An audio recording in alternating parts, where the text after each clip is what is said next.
একদিকে রাষ্ট্রীয় শক্তি, অন্যদিকে দুই সাহসী মানুষ, তাজুল ইসলাম ও ডক্টর নবিলা ইদ্রিস, যারা সত্যের পক্ষে দাঁড়িয়ে আজ নিজের জীবনকেই ঝুঁকির মুখে ফেলেছেন।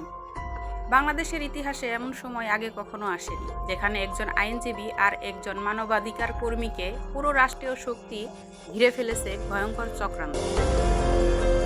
তাজুল ইসলাম নামটি এখন বাংলাদেশের সাহসের প্রতীক। তিনি এমন কিছু করে দেখিয়েছেন যা দক্ষিণ এশিয়ার ইতিহাসেও বিরল।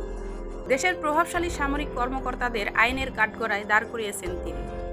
এমন সাহস দেখানোর ফল কি হতে পারে তা হয়তো তিনিও জানতেন, কারণ আইনের কাঠগড়ায় উঠেছে যাদের নাম, তারা শুধু ক্ষমতাধর নয়, রাষ্ট্রের গভীরে শিকড় গেড়ে বসা একদল প্রভাবশালী ব্যক্তি।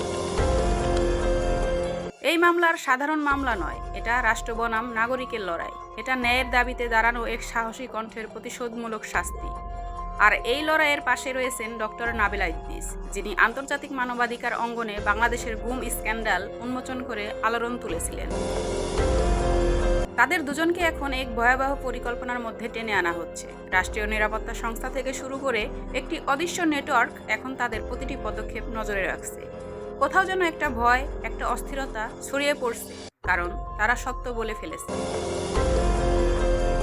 তাজুল ইসলামের বিরুদ্ধে তৈরি হচ্ছে গোপন মামলা, নবিলা ইদ্রিসকে নিয়ে ছড়ানো হচ্ছে মিথ্যা তথ্য, যাতে তাদের বিশ্বাসযোগ্যতা ধ্বংস করা যায়। কিন্তু প্রশ্ন হলো, এই ষড়যন্ত্রের মূল মাথা কারা? সূত্র বলছে, দেশের অভ্যন্তরে থাকা একটি শক্তিশালী গ্রুপ, যারা চায় না যে গুম কমিশন বা মানবাধিকার তদন্ত বিষয়গুলো সামনে আসুক। তারাই এই পরিকল্পনার মূল কারিগর। আন্তর্জাতিক মানবাধিকার সংগঠনগুলোও এখন এই ইস্যুতে উদ্বিগ্ন। তারা বলছে, বাংলাদেশে যারা সত্য বলছে তাদেরই আজ রাষ্ট্রবিরোধী তকমা দিয়ে দমন করা হচ্ছে।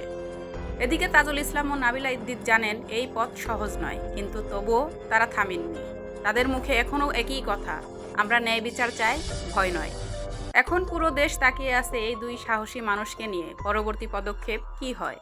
তারা কি পারবেন এই ষড়যন্ত্রের দেওয়াল ভেঙে সত্যকে সামনে আনতে, নাকি শক্তিশালী মহলের ফাঁদে আটকা পড়বেন তারা?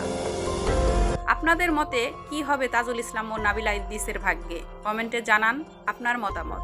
আর এমন আরও চাঞ্চল্যকর তথ্য জানতে চ্যানেলটি সাবস্ক্রাইব করে পাশে থাকুন।